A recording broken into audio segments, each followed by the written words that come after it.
This is a nice set, though. I really like this set. You bought it. Well, no, I know. I like it because that's why I bought it. It's because I like this set. Hey, what's going on, everybody? My name's David Haddad. Welcome back to the Big Bet Dungeon. Today, I would like to talk to you about dice and getting your first set of dice. There's a good chance that if you're watching our content and it's stuff that you like, it's stuff that you love, you like dice and you're a dice goblin. But if you are new to this hobby and you're just figuring out how this whole crazy arcane process that is TTRPGs, how that stuff goes down, you will need to get yourself a set of polyhedral dice. This is the most standard set that you would utilize. Let's go ahead and let's pop this guy open, this bad boy open. Come on, man. Boom! All the dice. Special thanks to today's sponsor, Bond and Stitch Company. Whether you're taking a long rest or a short rest, or casting catnap, the comfort inspired by the styles and creativity of Indian artistry is a perfect match for any aesthetic. They're more than a brand, they're a legacy, with products ranging from home goods to apparel to specialty orders. Bond and Stitch provides more than a product. They provide the XP to take your comfort to the next level. So, let's go through all of the folks. This lady right here is the D4. It is the Lady of Pain. Because if you step on them, it hurts really, really bad. It only has, I guess, like a couple numbers on it.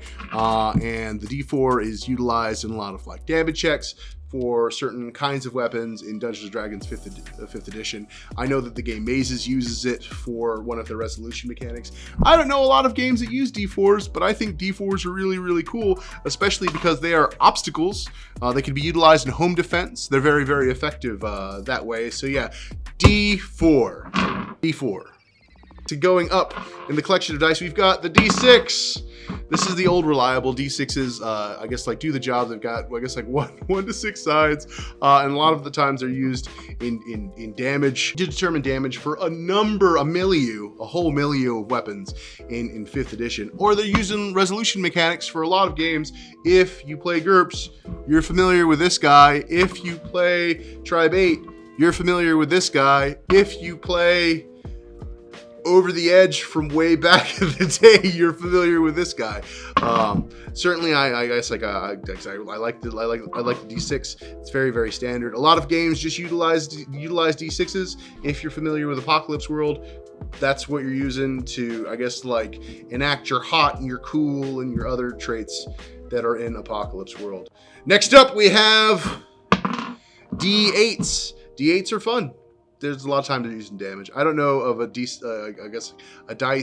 system that utilizes D8s. I don't know if a dice system that utilizes D8s. I'm not really sure if there's a really great system that uses D8s. Oh wait, there is one! Black Rose Manor! We're writing it! It's available now for you. And we use D8s as one of the resolution dice in the, in the game. They activate on 4 dice, but if you're using it for something like Dungeons & Dragons, a lot of times your D8s are going to be used for resolving various kinds of damage businesses for Dungeons & Dragons 5th edition. D8s. Percentage dice. Okay, so I played a lot of games that utilize percentage dice. Unknown Armies, I guess like Chaosiums, I guess like mechanics.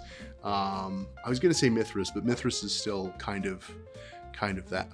I guess it's only 2, but I guess the Chaosiums, they cover a lot of ground. So a lot of games utilize percentage dice, like that. The percentage dice, the percentile die, there's one D10 that's got like it's got like a tens place on a die, and another one that's got the ones place, and then you roll them, and then you read them, and that gives you your result.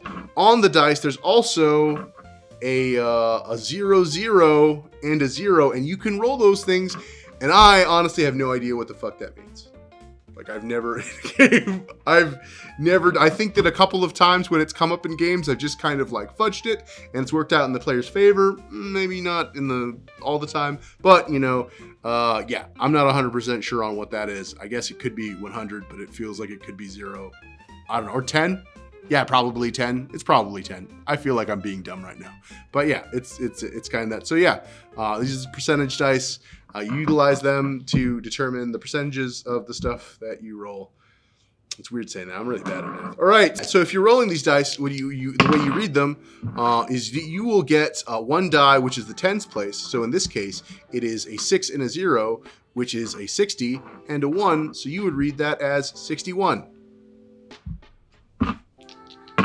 Or you would roll them, and then you would get, that's weird, I got a 60. So normally it comes up a different number, but like, that's another 6. 666. This video is gonna do well. All right, so, but yeah, no, you normally read them as one number is the 10th place, and the other number is not the 10th place, the ones place. Yeah, so what you could do is if you don't actually have a die that has a percentage number on it, you could just take one color D10, that'll be your tens place, and one color D10 that will be your ones place, and then you roll them. You don't want them to be the same color because it'd be kind of confusing, but you could certainly do it that way. I mean, there is a regular D10. Shit, I didn't really talk about D10. Straight up. All right, yeah. So there's a D10. D10 is a die that's used in lots of the games in the storyteller system. It's used in its resolution mechanic. It's a die that has, I guess, like between.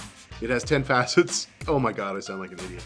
It has 10 facets on it, and you roll it. And normally, you roll you roll over a target number to see if you succeeded the test.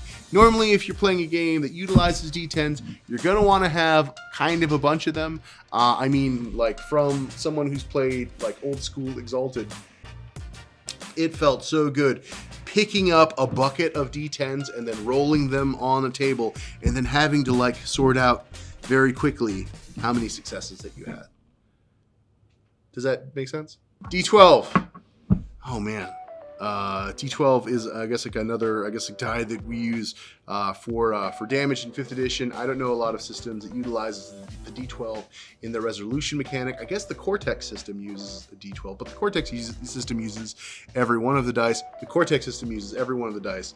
But a lot of times D12s are what you use for damage for particular like kinds of items. If you're wielding a great axe in 5th edition Dungeons & Dragons, you're going to be using this guy, and it is going to be so much fun to roll, except for when it's not. When you roll a 1 and then you're just like, I'm so big and strong, and I didn't do very much damage. But sometimes you'll do lots of damage, and that's what I guess like the D12 is for. And then we get to the die that rules them all, the D20, or the big D20, or the dice with 20 sides. I don't know. I guess like the D20 is the die that you use for its resolution mechanics in games like 5th edition Dungeons & Dragons, or a multitude of OSR games. Games like, there's so many OSR games. Morkborg. Does Morkborg use a D20? Shit. Does it use a D20? I feel like it uses a D20. Shadow Dark uses a D20.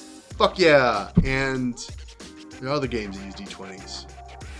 Lots of games use D20s to determine their resolution mechanic, and it really does a good job of, like, whenever you tell a story with a D20, like, whenever the 20 hits, it's like this incredibly big moment, and whenever the ones hit, you could just feel like the energy of the room like dips a little bit. It's certainly one of the most like infamous and legible dice that we have in the hobby. And if you're picking up your first set, I suggest you pick up this polyhedral set, because it will give you all the various polyhedrons that you will need to play all the different games that you would like to play. But yes, thank you very much for checking out my kind of scattered lecture about dice that we use for tabletop RPGs.